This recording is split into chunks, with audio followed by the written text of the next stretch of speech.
Hi everyone, welcome back. Thank you so much for joining me. My name is Anjali और आज की इस video में हम कुछ ऐसा सेंटेंसेस बनाना सीखने वाले हैं जिनका यूज हम अपनी डेली लाइफ में, अपने कॉन्वर्सेशंस में बहुत बार करते हैं। एक झलक देखते हैं कि ऐसे सेंटेंसेस कौन से हैं। मैं खाना बनाने में व्यस्त थी, वो पढ़ने में व्यस्त थी, वह खेलने में व्यस्त था और तुम मुझे इसके बारे में बता सकते थे। वह इस कोर्स को ज्वाइन कर सकती थी, वह मेरे पास आ सकती थी। तो आपने देखा, ऐसे सेंटेंसेस का यूज हम बार बार करते हैं। इन सेंटेंसेस को हमने इंग्लिश में कैसे बनाना है, कैसे ट्रांसलेट करना है, हम सीखेंगे कुछ सेंटेंस स्ट्रक्चर्स की हेल्प से। सेंटेंस स्ट्रक्चर्स क्यों इंपॉर्टेंट होते हैं फ्रेंड्स? क्योंकि जब आप कोई स्ट्रक्चर सीखते हैं तो बड़ी आसानी से आप और सेंटेंसेस को बना सकते हैं, क्योंकि हमें पता होता है कि हमने पहले क्या लगाना है और फिर क्या लगाना है। ठीक है, तो चलिए friends, without any delay let's get into the video.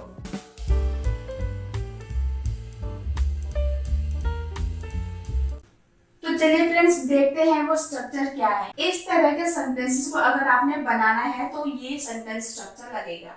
आप देख लीजिए वो सेंटेंस स्ट्रक्चर क्या है। सबसे पहले आएगा सब्जेक्ट। सब्जेक्ट क्या होते हैं? सब्जेक्ट वो होता है फ्रेंड्स जो काम कर रहा होता है। जैसे अगर मैं कहूँ कि आई एम स्पीकिंग, मैं बात कर रही हूँ। ठीक है, तो एक्शन करने का काम कौन कर रहा है? मैं कर रही हूँ, यानी कि आई क्या है? मेरा सब्जेक्ट होगा। ठीक है, तो यहाँ पे सब्जेक्ट लगेगा, जो भी एक्शन कर रहा है, ही शी इट दे, तो यहाँ पर वो आएगा। उसके बाद आएगा वॉज वर। सब्जेक्ट के अकॉर्डिंग वॉज आना है या वर आना है, वो मैं आपको अभी बताऊंगी आगे। ठीक है, फिर आएगा वर्ब की फर्स्ट फॉर्म। वर्ब की फर्स्ट फॉर्म मतलब जो भी एक्शन हो रहा है, जैसे स्लीप, ईट, गो, कम। ठीक है, और उसके बाद लगेगा ING। अब हमें ये सेंटेंस स्ट्रक्चर समझ में आ गया है, तो चलिए देखते हैं वो कैसे बनाना है। मैं खाना बनाने में बिजी थी। ठीक है, मैं खाना बनाने में बिजी थी। अब देखिए यहाँ पे सब्जेक्ट क्या है? कौन खाना बना रहा था? मैं। ठीक है, तो मैं के लिए क्या आएगा? आई। उसके बाद क्या आएगा? वॉज या वर। वॉज बिजी या वर बिजी? वॉज आएगा। I was busy, I was busy. ठीक है, अब क्या आना है? वर्ब की फर्स्ट फॉर्म। वर्ब मतलब क्या होता है? एक्शन। जो भी एक्शन हो रहा है, जो भी काम हो रहा है। अब एक्शन क्या हो रहा है? खाना बनाना, यानी कि कुक। ठीक है, कुक। और उसके साथ में क्या लगाना है? ING। ING हमारा इसी वर्ब के साथ लगेगा। ये हो गया हमारा complete sentence. I was busy cooking.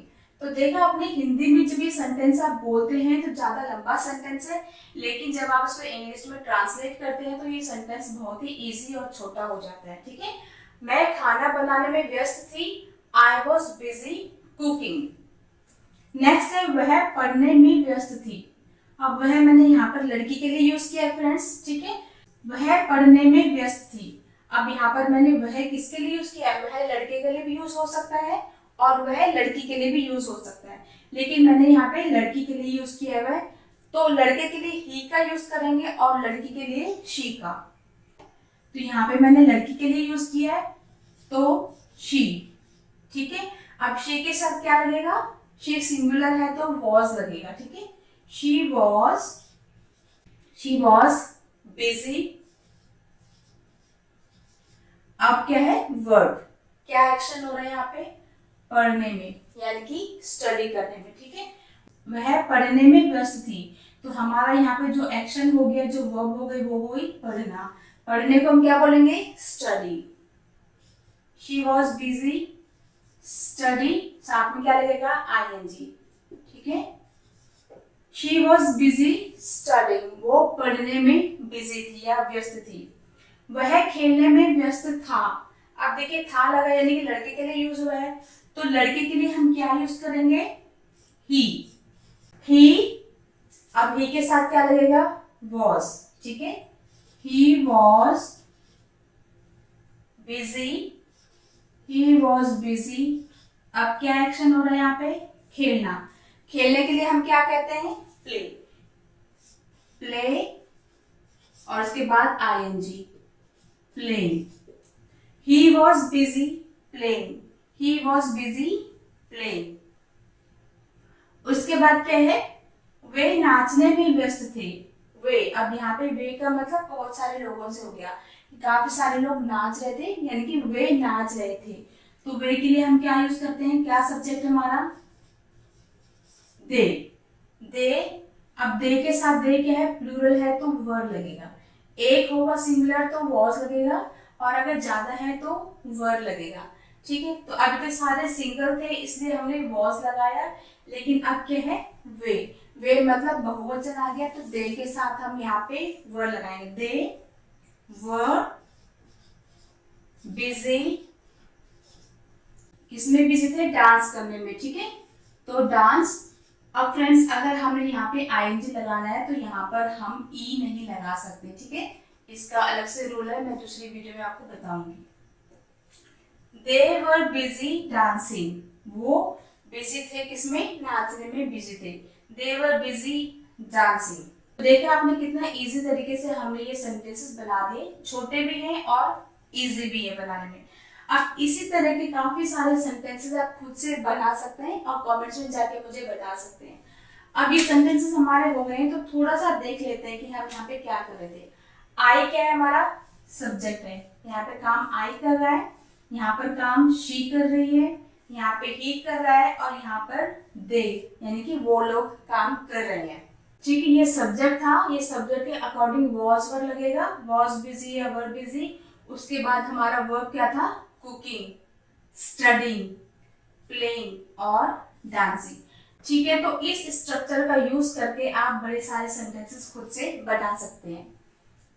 तो अब देखते हैं दूसरे सेंटेंसेस।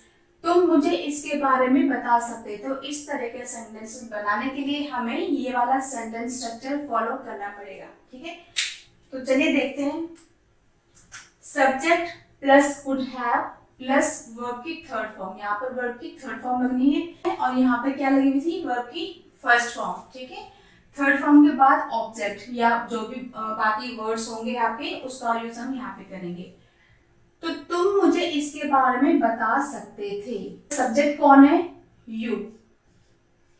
यू के बाद हमने क्या लिखना है, कुड हैव।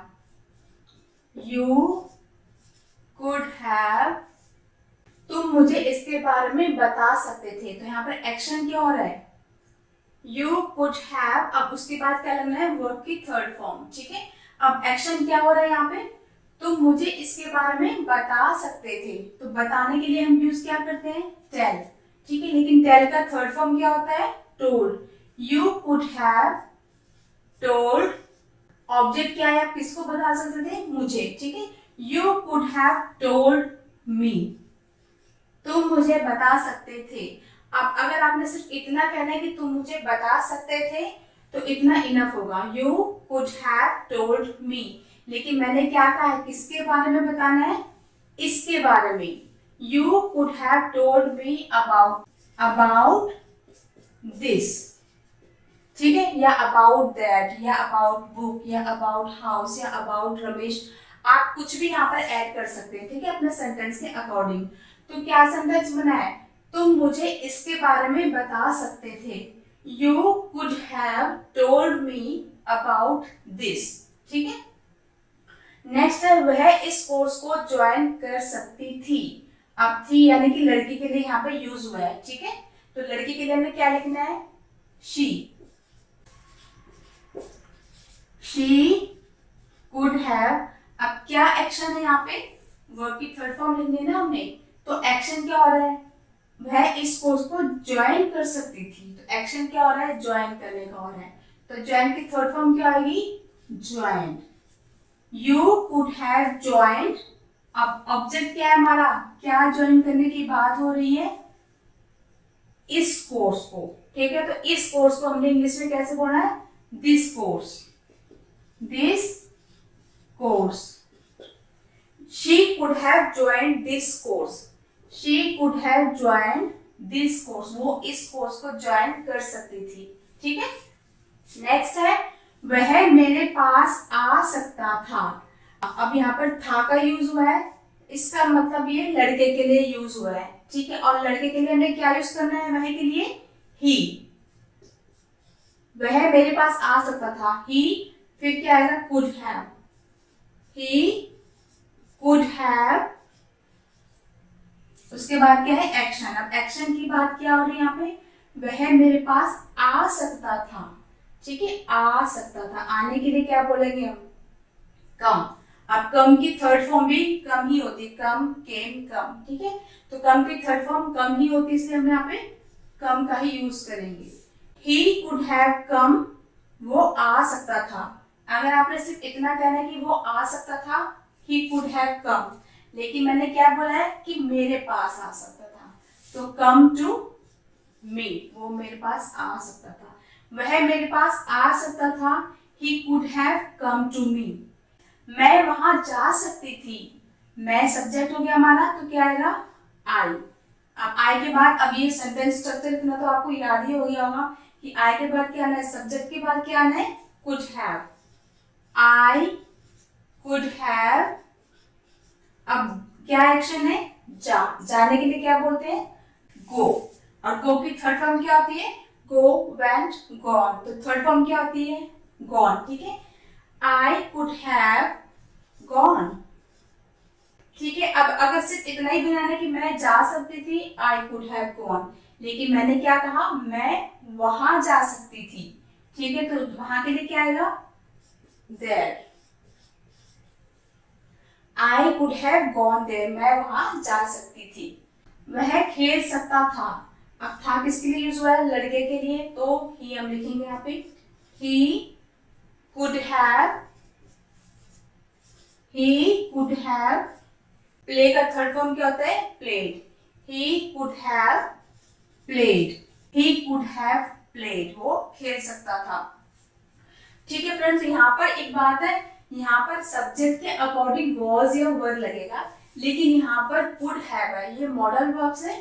ठीक है, तो यहाँ पर हमने कुड का यूज किया हुआ है, इसलिए हम यहाँ पे सब्जेक्ट के अकॉर्डिंग उसको चेंज नहीं करेंगे। अगर आपका आई है, यू है, ही, शी, इट, दे है, तो सबके साथ हम कुड हैव लगा सकते हैं। इस बात का आपने ध्यान रखना है यहाँ पे। ठीक है, और वर्ब की थर्ड फॉर्म का यूज होगा। अब यहाँ पे सब्जेक्ट क्या है, you, she, he, I, he. Could have आपने नोटिस किया होगा, सबके साथ कुड हैव लगा हुआ है। और वर्ब की थर्ड फॉर्म टोल्ड, जॉइन, कम, गॉन और प्लेड।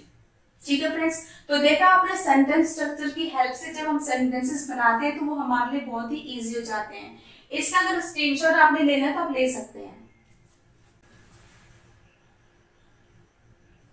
देखा फ्रेंड्स, आपने कितने इजी और कितने आसान सेंटेंसेस थे। तो मैं आपसे रिक्वेस्ट करती हूँ, अगर आपको कुछ भी समझ में आया है तो आप 2 से 3 सेंटेंसेस या एक सेंटेंस आप बना के मुझे कमेंट बॉक्स में बता सकते हैं। उससे मुझे भी समझ में आएगा कि हाँ, आपको कुछ समझ में आया है या नहीं। Okay friends, so that's all in this video. Thank you so much for watching. See you in the next video. Take care. Bye bye.